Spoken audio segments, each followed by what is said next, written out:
Alléluia. Que le nom du Seigneur soit loué. Je vous salue au nom de Jésus-Christ. Je vous salue au nom de Jésus-Christ. Allez. Mais soyez dans la joie. Que Dieu vous bénisse. Nous allons nous lever pour lire une portion de l'Écriture.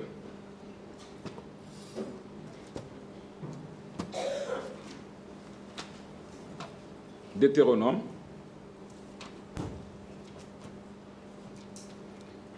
Deutéronome 10.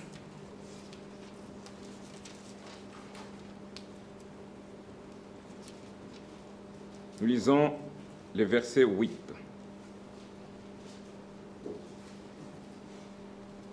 Deutéronome 10, le verset 8.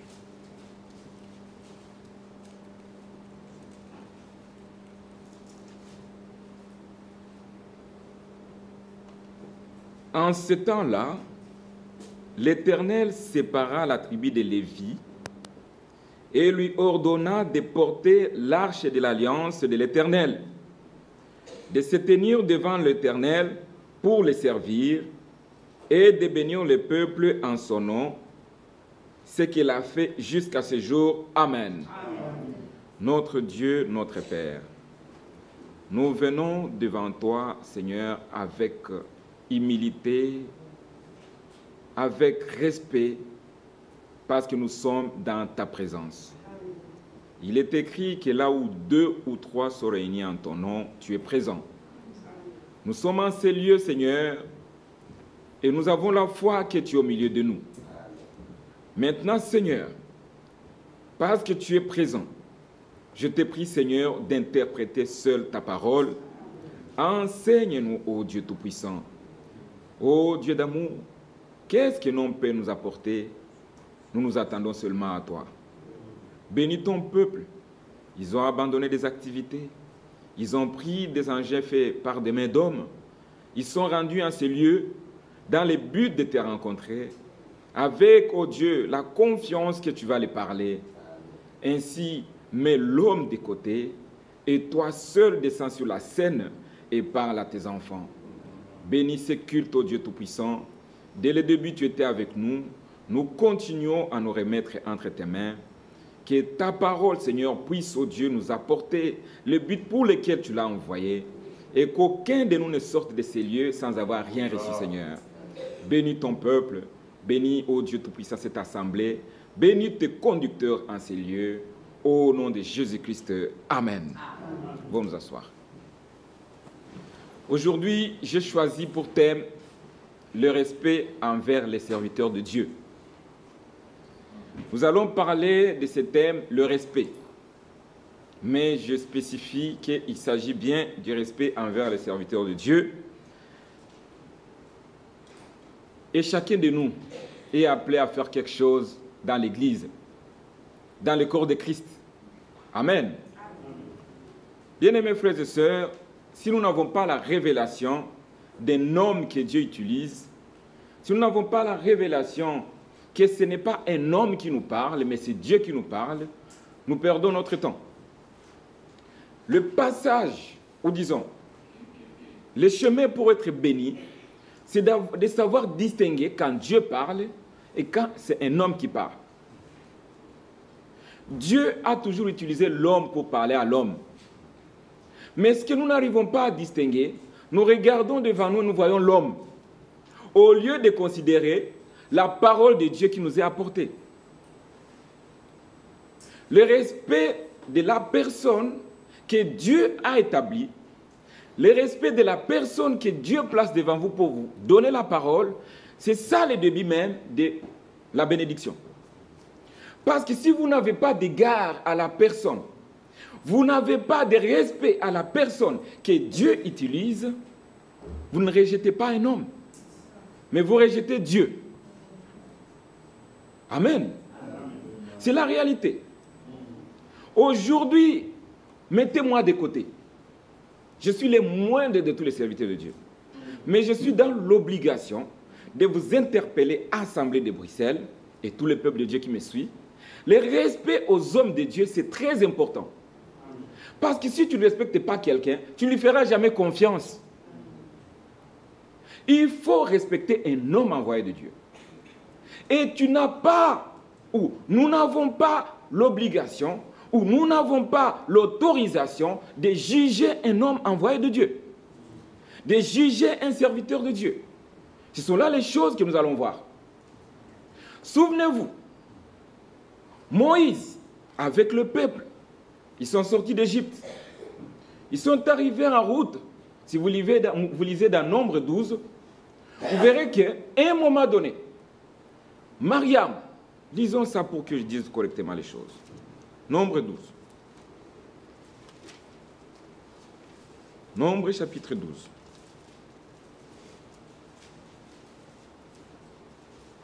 Il est important, frères et sœurs, d'avoir du respect, de la considération pour les serviteurs de Dieu. Si vous les regardez avec mépris, vous ne serez pas bénis. C'est important. On ne vous dit pas d'adorer les hommes, non.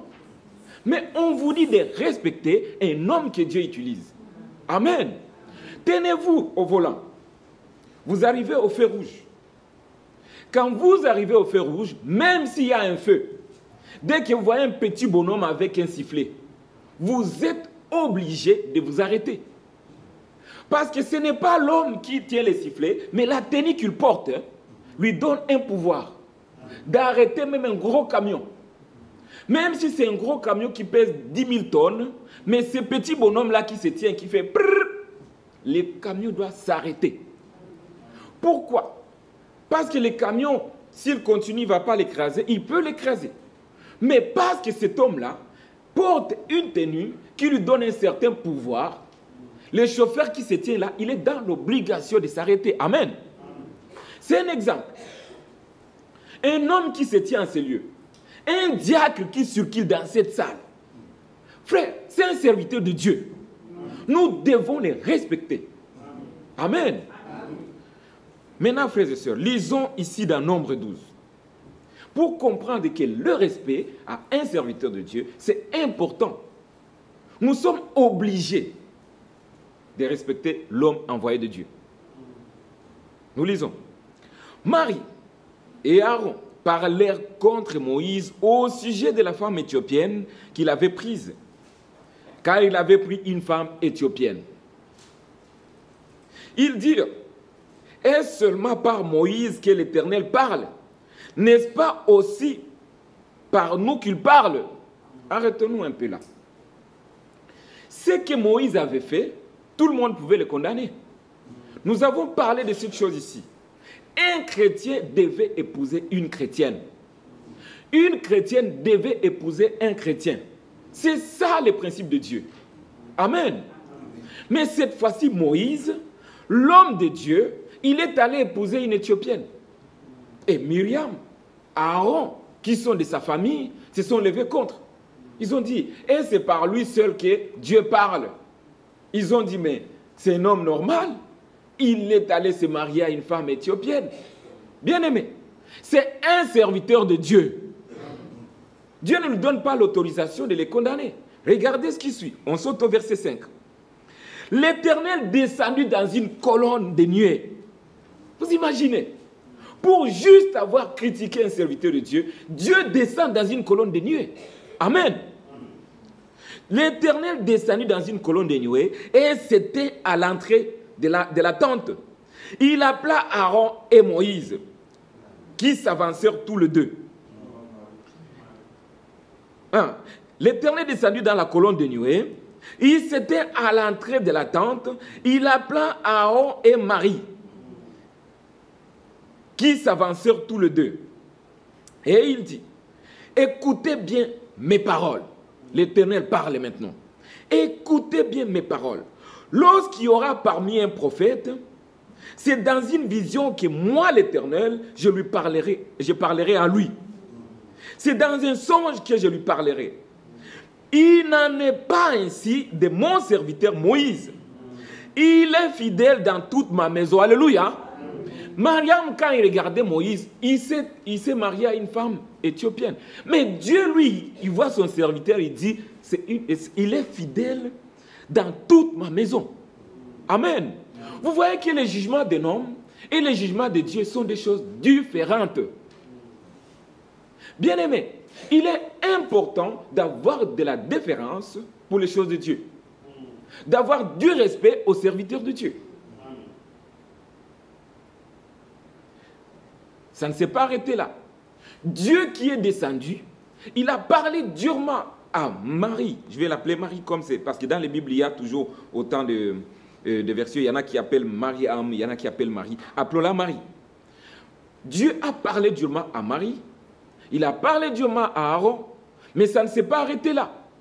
Bien aimé, si vous continuez la lecture, vous verrez qu'à cause de cette erreur, le peuple tout entier s'est arrêté pendant une semaine. Amen. Peut-être vous ne le croyez pas. Lisons ça au verset 14. Dieu décide maintenant qu'elle soit enfermée, je commence au milieu du verset 14, qu'elle soit enfermée 7 jours en dehors du camp. Alléluia. Amen. Dieu décide que Mariam soit enfermée pendant 7 jours en dehors du camp.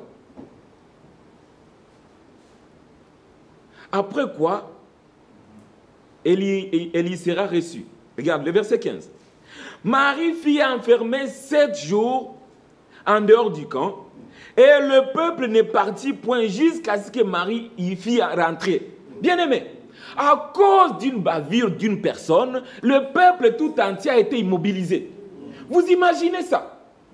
Qu'est-ce qu'il a fait? Qu'est-ce qu'elle a fait? Elle a juste manqué du respect à un serviteur de Dieu. Elle l'a pris pour un grand frère. Peut-être que pour un mari. Peut-être pour un ami. Mais le peuple tout entier a été immobilisé à cause de ça. Ça, c'est Dieu. C'est notre Dieu. Souvenez-vous, frère, notre Dieu ne fait exception de personne. De la même manière qu'il a traité son peuple d'Israël, et c'est de la même manière qu'il traite avec nous. Ah, on n'est plus sur la loi. Oui, mais la loi est toujours là. Amen. Mais regardez, frère, nous devons avoir vraiment du respect à ceux qui servent le Seigneur. Nous devons avoir une considération aux serviteurs de Dieu. Il en va de notre bénédiction. Parce que comme je me tiens là, et je vous parle de la part du Seigneur, mais toi tu me juges, quand est-ce que la parole de Dieu qui pourrait sortir de cette bouche va être une bénédiction pour toi? Je ne veux pas que vous puissiez me respecter. Ce n'est pas ce que je vous demande. Mais respectez les seigneurs qu'on sert en ces lieux. Amen. C'est tout ce qu'on vous demande. Ayez du respect, de la considération pour la parole de Dieu, pour les serviteurs de Dieu. Pensez à Akan. Akan faisait partie du peuple.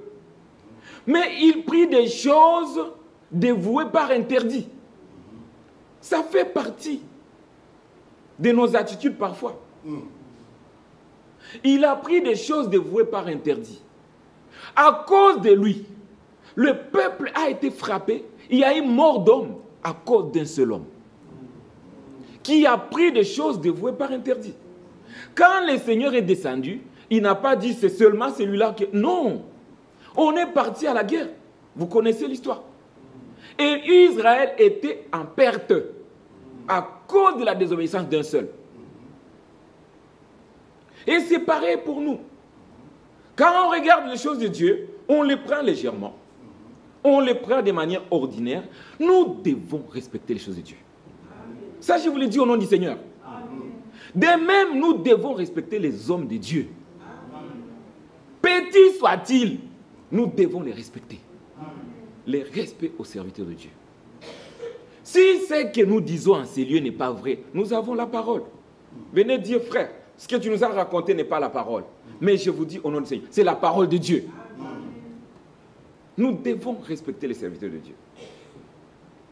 Cependant, les serviteurs dont il est question ont une responsabilité. Parce qu'on ne va pas seulement parler d'un côté. Alléluia. La parole de Dieu est une épée tranchante. Des deux côtés. Les serviteurs de Dieu ont leurs responsabilités, frères et sœurs. Lisons quelques écritures. Commençons. 1 Pierre 5. Parce que nous allons beaucoup insister sur le respect envers les serviteurs de Dieu, mais commençons aussi à nous donner autant de responsabilités. 1 Pierre 5. Considérons la responsabilité que nous avons devant Dieu. 1 Pierre 5.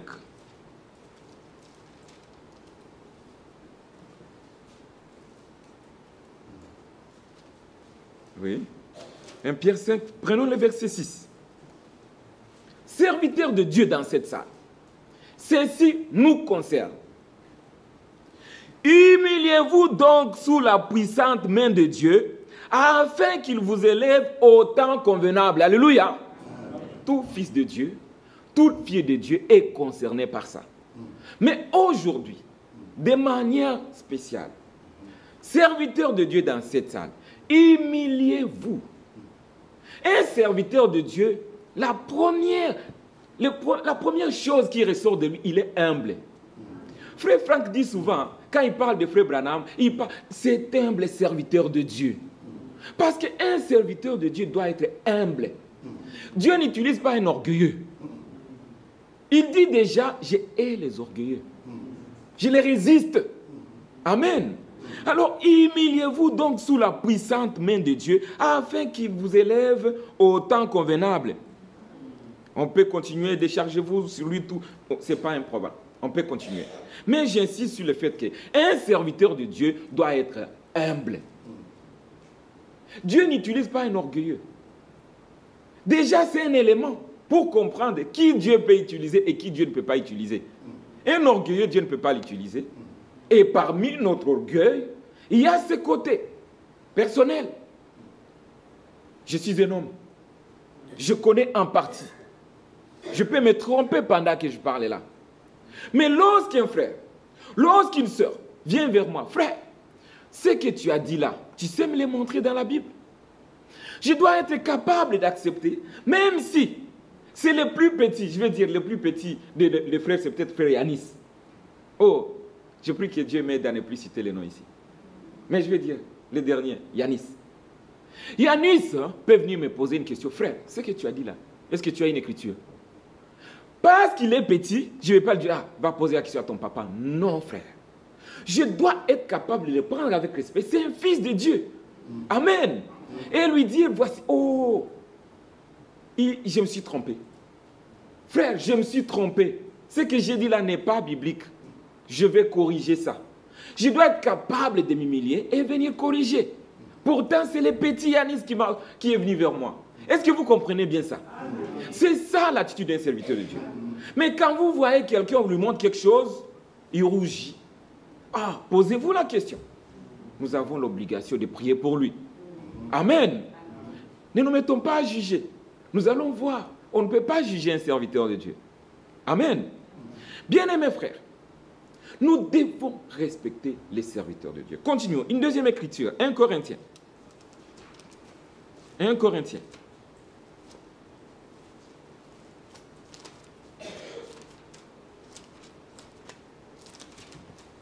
« 1 Corinthiens au chapitre 3.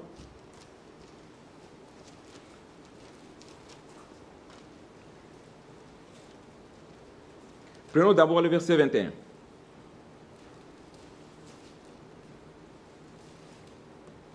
Et puis on va sauter au chapitre 4, le premier verset. Que personne donc ne mette sa gloire dans des hommes. Alléluia. Que personne ne mette sa gloire dans des hommes.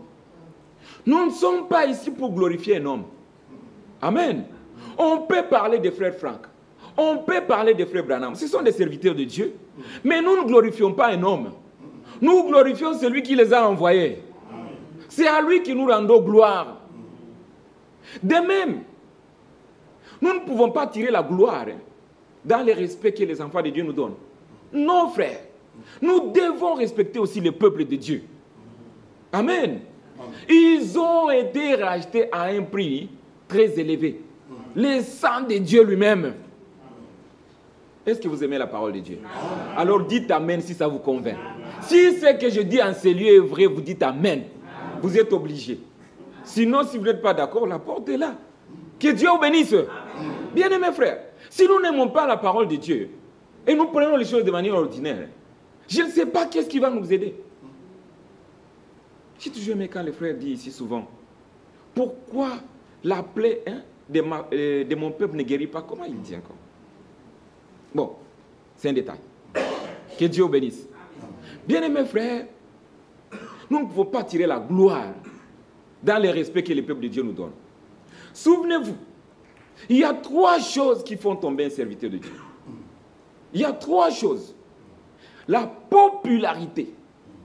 Quand vous voyez, il y a beaucoup de popularité devant vous, frères, serviteurs de Dieu. Ah, faites attention. L'ennemi peut se glisser là-dedans. L'ennemi peut se glisser vite là-dedans. Mais chaque fois, remettez l'honneur au Seigneur. Remettons la gloire à Dieu. Il y a une deuxième chose. L'argent.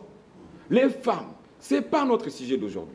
Mais bien aimés frères, nous avons cette responsabilité d'avoir aussi du respect au peuple de Dieu. Bien que nous avons ce respect, parce qu'ils obéissent à la parole de Dieu, ce n'est pas un sujet pour dominer sur le peuple de Dieu. Non. Mais regardez frères, chapitre 4 verset 1er. Qu'on nous regarde comme des serviteurs de Christ. Alléluia. Qu'on nous regarde comme des serviteurs de Christ. Et des dispensateurs des mystères de Dieu. Alors le verset 2. Du reste, ce qu'on demande d'un dispensateur, c'est que chacun soit trouvé fidèle. Alléluia. On vient de lire Moïse. Il est fidèle dans toute ma maison. Chaque serviteur de Dieu a cette obligation qu'il soit trouvé fidèle. Mais nous restons des hommes comme vous, frères et sœurs. Nous sommes dans ce corps de péché. Que Dieu nous bénisse. Bien-aimés frères, que chaque serviteur de Dieu fasse ce combat. On va lire une écriture qui complète ça. Prenons d'abord ici 1 Timothée. 1 Timothée.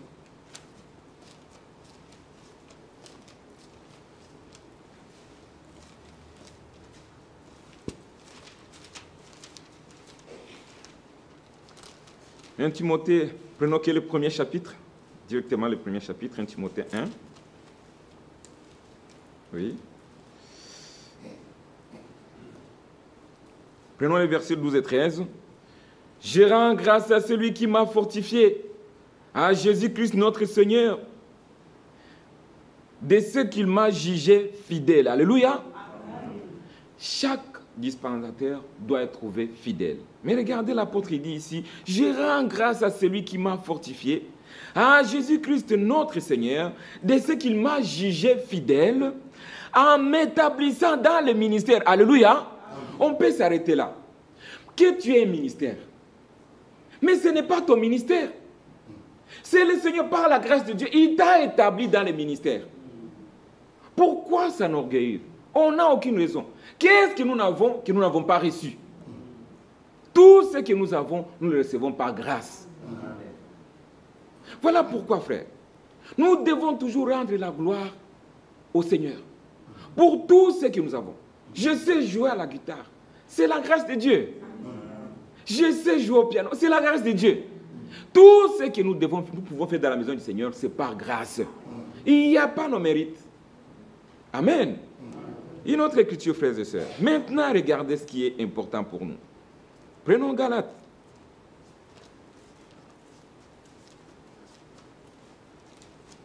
Ceci concerne le serviteur de Dieu dans cette salle. Galates, au chapitre 1er.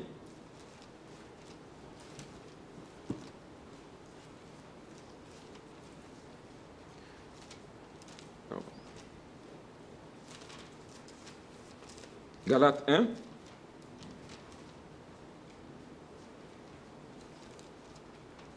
Le verset 10.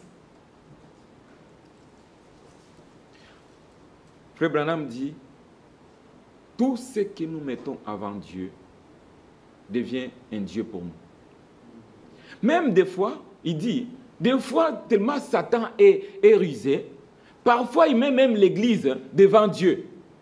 Nous avons tellement une considération de l'Église. Non, frère, Dieu doit toujours occuper la première place. Tout à l'heure, le serviteur me parlait. Il me disait, pendant l'école, on voit les jeunes qui ne viennent pas à l'église parce qu'on dit, ils sont à l'école. Mais les vacances commencent, tout de suite, il faut prendre du job étudiant. Ils ne sont pas à l'église. Qu'est-ce qui importe pour toi? Tu veux dire, oui, toute l'année, j'ai été occupé, empêché par les études. Mais cette fois-ci, voici le moment opportun pour moi, pour m'asseoir et être enseigné. Écoutez la parole de Dieu. Mais à ce moment, on court déjà derrière des jobs étudiants. Bien-aimés frères, tout ce que nous mettons au-dessus de Dieu devient Dieu pour nous. Dieu doit toujours occuper la première place. Amen. Mais regardez maintenant, le verset 10.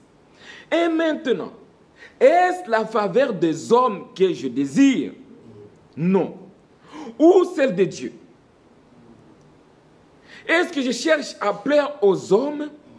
Si je plaisais encore aux hommes, je ne serais pas serviteur de Christ. Amen.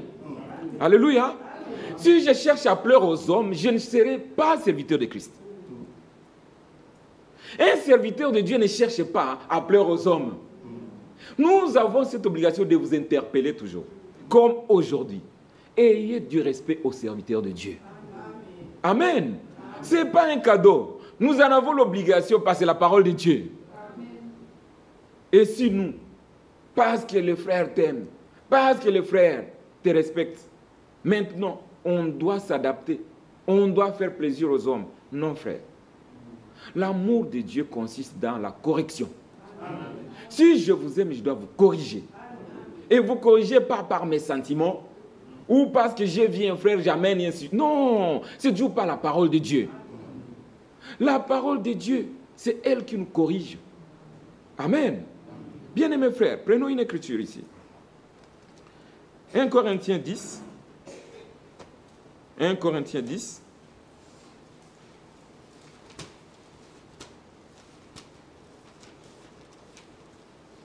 « 1 Corinthiens chapitre 10, le verset 32.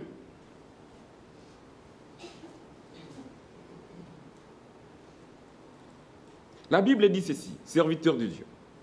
Ne soyez un scandale, ni aux Juifs, ni aux Grecs, ni aux Juifs, ni à l'Église de Dieu.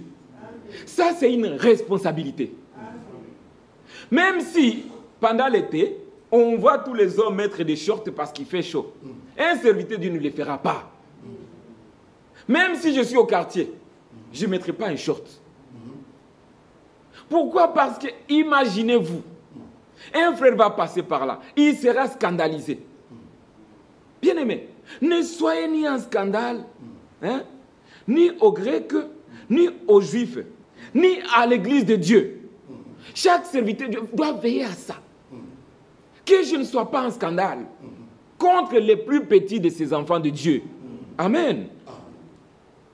De la même manière que moi aussi je m'efforce en toutes choses de complaire à tous, cherchant non mon avantage, mais celui du plus grand nombre, afin qu'il soit sauvé. C'est ça le but de tout un serviteur de Dieu. Oui. Le but, c'est qu'à tous égards, qu'un enfant de Dieu soit sauvé. Et c'est le but. On peut parler durement ici. Des fois, c'est dur. Mais le frère, il parle durement. Comme s'il criait sur nous. Non, frère. En ce lieu, on ne vient pas crier sur les enfants de Dieu. Parfois même, tu viens avec quelque chose, Dieu change tout. Je vais vous en donner un témoignage. Hier soir, quand je devais méditer sur ce sujet, je vous dis au nom du Seigneur, ce n'est pas la façon que je pensais l'aborder que je l'ai abordé. Non. Tout a été changé. Ce n'est pas moi. C'est la volonté de Dieu. Et croyez que c'est ça ce que Dieu voulait pour vous aujourd'hui. Amen. Je relis le verset 33. De la même manière que moi aussi je m'efforce en toutes choses de complaire à tous. Je fais tout pour que tout le monde soit à l'aise. Pour que chaque enfant de Dieu soit édifié. Et par l'évangile que j'apporte, et par ma vie. Parce que si ma vie donne une autre image que l'évangile que je prêchais, ça ne sert à rien. Alléluia. Je fais mes efforts de complaire. Même, je me prive de mes droits. Si même je pouvais aller aussi au stand, à la mer, mettre des lunettes filmées, je me fais des selfies. Mais je me pose la question. Que diront les enfants de Dieu en voyant ça? Un serviteur de Dieu, je ne sais pas, je vais utiliser le terme. Mais ils vont se poser la question. Mais qu'est-ce qu'il est devenu? À cause de vous, même si moi aussi j'aimerais bien aller écouter, sentir un peu la brise de mer, je n'irai pas au stand. Je vais me priver de ça pour complaire aux autres, afin que l'évangile que le Seigneur met dans ma bouche, quand il sort, qu'il soit bénéfique au peuple. Mais si vous me trouvez moi aussi dans les amusements, quand je viendrai en ce lieu, frère, cette parole va manquer la force. Il s'agit des serviteurs de Dieu. Avant de parler de nous tous, les respects qu'on doit avoir pour les serviteurs de Dieu. Mais les serviteurs de Dieu eux-mêmes, ils ont une responsabilité.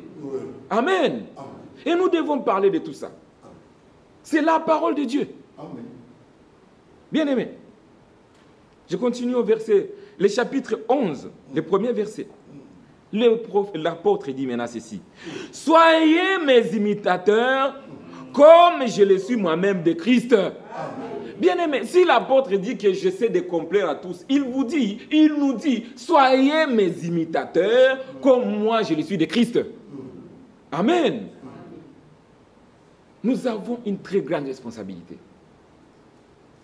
Nous nous privons de beaucoup. Vous ne pouvez pas vous imaginer. On peut voir un simple serviteur de Dieu en train de tourner. Vous ne savez pas combien de temps il a mis en prière. Il s'est privé de manger pour porter les problèmes des enfants de Dieu. Et toi, tu les pointes du doigt. Bien-aimés, craignons Dieu. Nous devons avoir du respect au plus petit des serviteurs de Dieu. Ce n'est pas à nous de les juger. Non. On n'a pas le droit de juger un serviteur de Dieu. Une autre écriture, frères et sœurs, Romains 12. Vous connaissez bien cette écriture. Romains chapitre 12.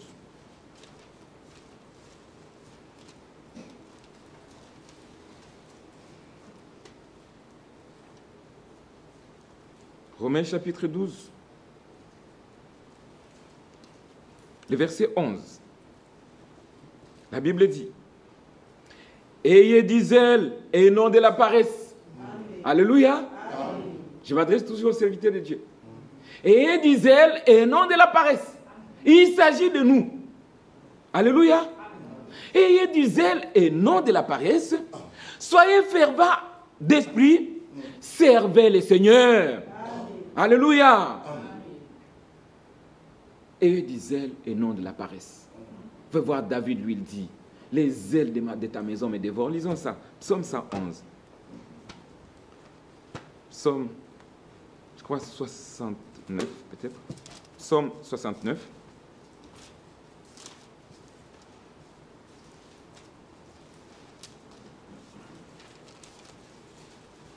Oui, le verset 10. David, l'homme selon le cœur de Dieu. Je pense que Dieu n'a pas aimé David pour rien. David a mérité l'amour de Dieu. Amen. Hein, regardez ce qu'il dit. Les ailes de ta maison me dévorent. Bien-aimé frère, quand il dit les ailes de ta maison me dévorent, c'est qu'il les sentait au fond de lui. Il veut servir son Dieu. Nous venons de lire. Ayez du zèle et non de la paresse. Serviteur de Dieu. Ayez du zèle et non de la paresse. Servez Dieu. Une âme, une seule âme a coûté cher au Seigneur. Souvenez-vous la parabole du Seigneur. Si un homme avait 100 brebis, il y a une qui s'égare. Il dit, ne laissera-t-il pas les 99 pour aller chercher la seule brebis qui s'est égarée? Écoutez l'importance que Dieu donne à une seule de ces brebis. Bien-aimés frères. Et la parole dit, une seule âme qui se répand, c'est la fête au ciel. Maintenant, vous, serviteurs de Dieu, nous, serviteurs de Dieu, ayez du zèle et non de la paresse. Dites-moi, qu'est-ce qui peut, avec quoi on peut justifier un serviteur de Dieu assis 3 mois? Il n'a pas prêché l'évangile. Nous, soyons sincères. Soyons sincères. Elle dit oui, ce sont les jeunes ministres qui viennent avec. Oui, c'est vrai. Mais c'est la parole de Dieu. Ce n'est pas normal. 3 mois, tu n'as pas servi, tu n'as rien fait, assis. On dirait qu'il n'y a plus. Bien-aimés frères, pendant que la Bible dit, la moisson est grande. Il y a peu d'ouvriers. Et vous, peuple de Dieu, la Bible vous dit, priez le Seigneur, qu'il envoie. On ne vous dit pas de critiquer ce que Dieu a déjà envoyé. Non, non. Priez le Seigneur qu'il envoie ses hommes. Amen. Un serviteur de Dieu assis pendant 1 mois, 2 mois, 3 mois. Il n'a pas apporté l'évangile. Il n'y a pas un endroit où on peut apporter la parole. Bien aimés frères. Disons ici, Jérémie. Ézéchiel.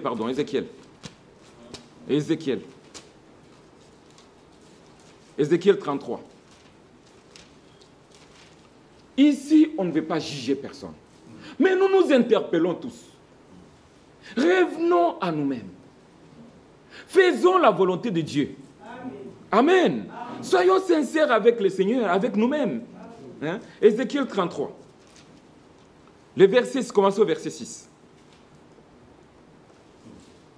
La sentinelle voit venir. Je vous laisse trouver l'écriture. Ézéchiel 33 à partir du verset 6. La sentinelle voit venir l'épée et ne sonne pas la trompette. Si le peuple n'est pas averti et que l'épée vienne enlever à quelqu'un la vie, celui-ci périra à cause de son iniquité, mais je redemanderai son sang à la sentinelle. Alléluia. Ici, il y a 2 choses.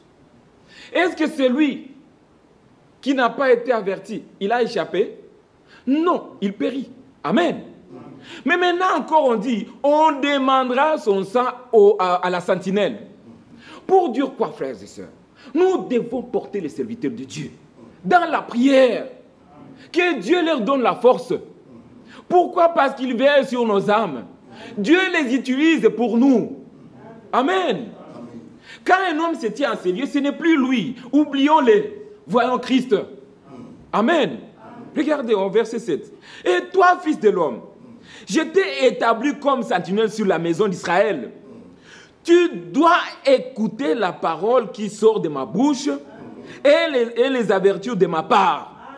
Voilà la mission d'une sentinelle. Tu dois écouter la parole et les avertir de ma part. Tu dois. Alléluia. Verset 8. Quand je dis aux méchants, méchant, tu mourras. Tu ne parles pas pour détourner le méchant de sa voie. Ce méchant mourra dans son iniquité. Alléluia. On a dit qu'il est méchant parce que la sentinelle ne l'a pas averti, il ne mourra pas. Non, il mourra dans son iniquité. Voilà la responsabilité du peuple. De considérer que ces hommes que Dieu utilise sont une richesse pour nous. Un trésor. Gênez, priez que le Seigneur soit avec ses serviteurs. Amen. Pourquoi? Parce que sans ses serviteurs, hein? Oh bien-aimé, continuons. Mais si tu avertis, je suis au verset 9, mais si tu avertis les méchants pour les détourner de sa voie, et qu'il ne s'en détourne pas, il mourra dans son iniquité, et toi tu sauveras ton âme. Et toi, fils de l'homme, dis à la maison d'Israël, vous dites, nos transgressions et nos péchés sont sur nous, et c'est à cause d'eux que nous sommes frappés. La langueur, comment pourrions-nous vivre? Alléluia. Ici, nous voulons dire, bien-aimés frères, la sentinelle a une obligation. Il voit les péchés entrer dans l'église. Il doit crier. Il doit crier. Il y en a qui vont dire, oui, il m'a visé. Oui, il t'a visé. Peut-être. Mais qui te dit que c'est lui qui te vise? Et ce n'est pas le Saint-Esprit qui te vise. Ça peut être le jour où le Seigneur t'a visité. Amen. Mais si tu vois l'homme qui parle, tu n'auras pas un secours. Mais vois Dieu qui parle. Tant que cela est écrit, tant que c'est la parole, croyez et mettez en pratique. Croyez et obéissez. Bien-aimés frères, notre Dieu, c'est un feu dévorant. Il est écrit, Il est bon, mais il est aussi sévère. Amen. Il ne laissera pas un péché impuni. Non, frère. Ne mettez pas du temps. Tu laisses passer le temps. Tu as commis une faute ou tu as commis un péché, mais tu laisses passer le temps. Comme ça, le climat se remet d'abord et tout le monde a compris, alors tu viens après. Non, frère. C'est dans les gémissements. Quand la chose est chaude, où tu peux encore verser les larmes, c'est à ce moment qu'il faut arranger la chose. Amen. Ne faites pas passer le temps. Chaque enfant de Dieu doit veiller chaque jour à ce qu'il soit en ordre avec son Dieu. La sentinelle a l'obligation de crier, à avertir le peuple de Dieu. À avertir. À avertir. Celui qui ne veut pas écouter, il aura fait son choix. Amen. Mais moi, je suis dans l'obligation d'avertir. Quand nous disons enfant, femme ou frère, chacun doit faire sa propre expérience. Le Seigneur a rencontré Nicodème, chef des Juifs. Il lui dit, Nicodème, tu ne peux pas hériter le royaume de Dieu si tu n'es né de nouveau. Alléluia. C'est une obligation. Tu dois naître de nouveau. Alors ce n'est pas parce que tu es dans cet enthousiasme d'être dans l'assemblée, on chante. Bien-aimé, chacun doit faire une expérience personnelle. Chacun doit être sûr que j'ai rencontré le Seigneur. Pas mon mari. Souvenez-vous, 2 seront au lit. Un sera pris, l'autre sera laissé. Est-ce que vous croyez que cette parole va s'accomplir un jour? Alléluia. Est-ce que vous croyez que cette parole va s'accomplir un jour? La parole de Dieu ne peut pas sortir et retourner sans effet. 2 seront au lit, un sera pris et l'autre sera laissé. Maintenant, toi, femme, ou toi, mari, qui sera celui-là qui va rester? Est-ce que c'est toi? Tu dors avec la colère. Que dit la parole de Dieu? Quand vous êtes en colère, n'attendez pas que le soleil se couche sur votre colère. Revenez. C'est normal, on peut être en colère. Alléluia. Mais les démons de colère, on ne peut pas les berger, frères et sœurs. Non, non. Tu vois que tu es encore colérique. Dieu est capable de changer. Dieu est capable de te délivrer de ça. Mais ça peut arriver. À un moment donné, tu te retrouves triste. Appelons ça comme ça. Mais la Bible dit, n'attendez pas. Alors moi, juste dans l'obéissance à cette écriture, je vais arranger la chose. Si même le frère ne va pas m'écouter, parce que souvent, excusez-moi les sœurs, je ne vous condamne pas, ou je ne m'attaque pas aux sœurs. Souvent les sœurs, tu vois, elles te disent, attends-moi d'abord, je dois d'abord me ressaisir, je ne vais pas parler. Non, ce n'est pas biblique, ce n'est pas l'attitude d'un enfant de Dieu. Ton frère vient vers toi, même si c'est ton mari, c'est ton frère en Christ. Il vient vers toi. Pardonne-moi. Non, non, non, non, laisse-moi d'abord, laisse-moi d'abord. Tu trouves ça où? Dans la Bible. Bien-aimés, nous devons nous pardonner les uns les autres. La parole de Dieu est vraie. Si nous sommes obéissants, nous verrons la gloire de Dieu. Amen. Alors prenons une autre écriture, frères et sœurs. Psaume 111.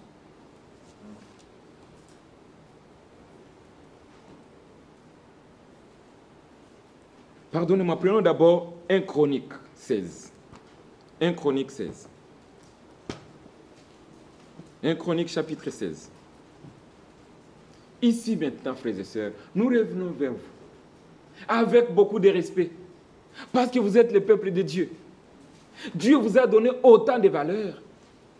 Il a donné son Fils unique afin que quiconque croit en lui ne périsse point, mais qu'il ait la vie éternelle. Et celui qui a cru, c'est toi qui es en ces lieux ce soir. Amen.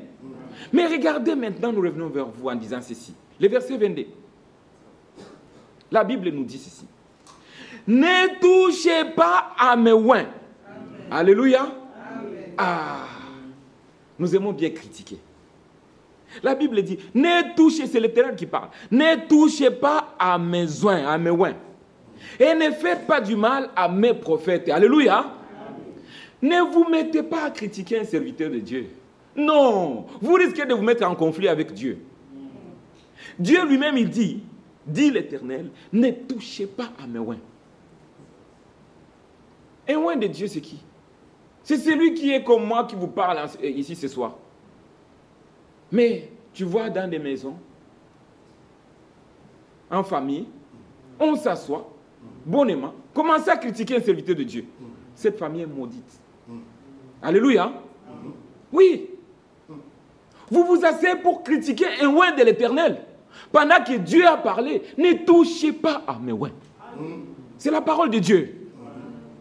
Dites amen, frères et sœurs. Que Dieu vous bénisse. Ne touchez pas aux oins de Dieu. Les oins de Dieu, ils sont là, au milieu de vous, mais ne les touchez pas. Ils sont oins. Souvenez-vous de David. Saül. Saül était à la recherche de David pour le tuer. David, Dieu l'a donné la possibilité de mettre sa main sur Saül. Mais David dit, loin de moi. Alléluia. Loin de moi de mettre la main sur un oint de l'Éternel. Pendant qu'il était poursuivi pour qu'on le tue, lisons cette écriture, frères et sœurs. C'est maintenant, là, je crois, 1 Samuel.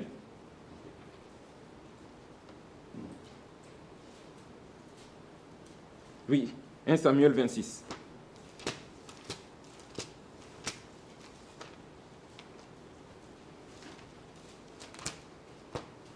« 1 Samuel 26. «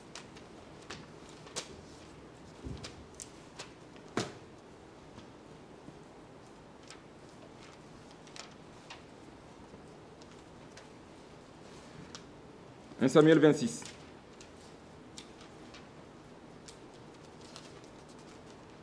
Le verset 11. 1 Samuel 26, le verset 11. Nous lisons juste le verset 11. Si vous lisez tout ça, le chapitre 26, vous verrez comment ça s'est passé. Mais lisons que le verset 11. Regardez. Loin de moi, parle... Il a juré. Ça, c'est juré, ça. Alléluia. Ah. Prenez-le de la bonne manière. Loin de moi, par l'Éternel, de porter la main sur un oint de l'Éternel. Et il a dit, prends seulement la lance qui est à son chevet, avec la criche d'eau, et allons-nous-en. Ah, voilà quelqu'un qui craint Dieu. Loin de moi, de mettre la main sur un oint de l'Éternel. Bien-aimés frères, David avait cette révélation. Mais quand vous vous rencontrez dans une communion, quand vous vous rencontrez dans vos amitiés, et vous vous asseyez pour parler en mal d'un serviteur de Dieu, bien-aimés, mais craignons Dieu. Nous pouvons le lire dans le Nouveau Testament, ici, je crois que c'est dans Romains 14. Romains 14. Romains 14. Aujourd'hui, on peut aller jusqu'à 30. Les enfants sont à la maison. Romains 14. Les mardis, j'aime bien finir à 20h15, mais comme les enfants sont à la maison, on peut aller jusqu'à 30. Romains 14. Qu'est-ce qui est dit ici?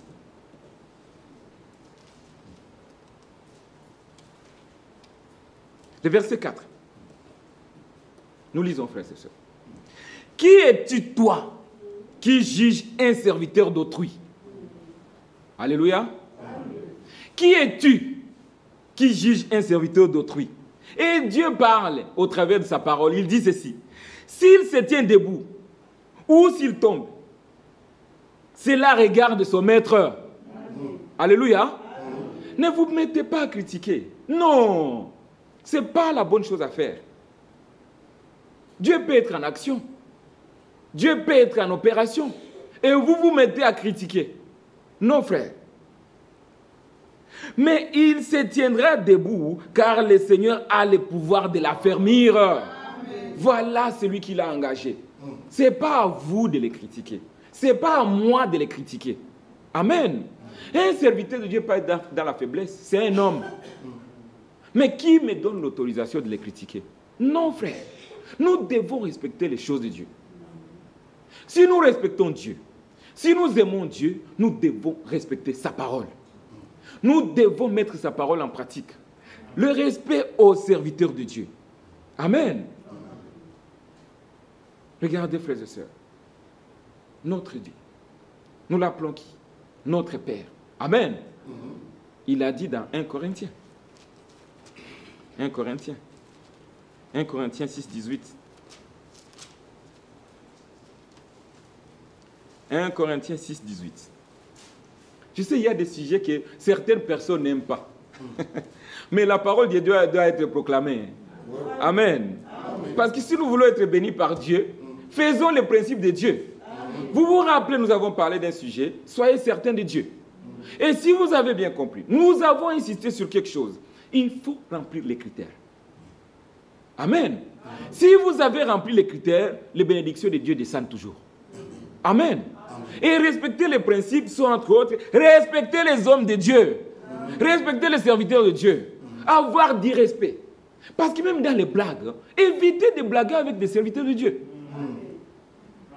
Il ne faut pas blaguer avec eux. C'est des hommes que Dieu a envoyés. Pourquoi on les appelle des ministres? Allez blaguer avec, comment il s'appelle, Macron ou quoi, Bart de Wever. Il ne va pas rigoler. Il va entrer dans sa voiture, claquer la porte et partir. Mais un serviteur de Dieu, mais du respect. Amen. On ne vous dit pas de l'adorer, mais de le respecter. On lit ici dans 1 Corinthiens 6, 18.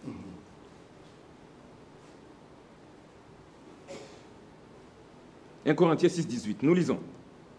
Non. C'est pas ça l'écriture que je cherche. 2 Corinthiens 6, 18. 2 Corinthiens 6, 18. Pardonnez-moi. 2 Corinthiens 6, 18. Écoutez ce qu'il dit ici. Je serai pour vous un père. Alléluia. Dieu est pour nous un père. Est-ce que nous le croyons? Je serai pour vous un père et vous serez pour moi des fils et des filles. Alléluia. Fils de Dieu, fille de Dieu. Dites Amen à ça. Amen. Maintenant, lisons. Ici, dans Malachie. Nous allons vers la fin. Malachie.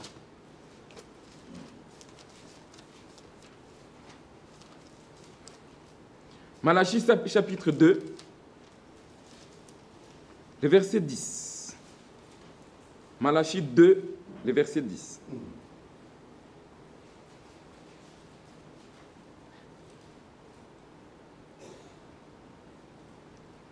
Nous lisons. N'avons-nous pas tous un seul Père? N'est-ce pas un seul Dieu qui nous a créés? Alléluia. Le Dieu créateur est notre Père. Est-ce que vous croyez ça? Le Dieu créateur des cieux et la terre. Le Dieu créateur de toutes choses, il est notre Père. Maintenant, il te pose une question. Toujours dans Malachie. Juste le premier chapitre à côté. Il te pose une question. Une question, pardon. Malachie chapitre 1. Prenons le verset 6. Un fils honore son père. Alléluia. Oh, assemblée de Bruxelles. Que Dieu vous bénisse. Est-ce que vous aimez vraiment la parole de Dieu? Mais je ne suis pas en train de vous menacer, c'est la parole. Alléluia. Nous lisons. Un fils honore son père. Et un serviteur son maître. Alors il pose la question. Si je suis père, où est l'honneur qui m'est dû? Il vous pose la question. Si je suis votre père, où est l'honneur qui m'est dû? Où est la crainte qu'on a de moi? Dit l'Éternel des armées. À vous, sacrificateurs, qui méprisez mon nom, et qui dites, en quoi avons-nous méprisé ton nom? Alléluia. Nous nous arrêtons là aujourd'hui. Bien-aimés frères, si je suis votre Père, dit l'Éternel, où est l'honneur qui m'est dit? Où est le respect qui m'est dit? Nous devons respecter les serviteurs de Dieu. C'est aussi respecter le Seigneur. Vous pouvez même prendre comme exemple, comment peux-tu aimer Dieu que tu ne vois pas et tu es ton frère? Comment tu peux dire je respecte Dieu et tu ne peux pas respecter son serviteur? Non frère, tu mens. La preuve que nous aimons le Seigneur, nous nous aimons les uns les autres. Amen. La preuve que nous respectons Dieu, nous respectons ses serviteurs. Maintenant, c'est par là que nous allons commencer. Si je suis père, où est l'honneur qui m'est dû? Où est le respect? S'il est votre père, où est le respect qui lui est dû? Que le Seigneur bénisse. Amen.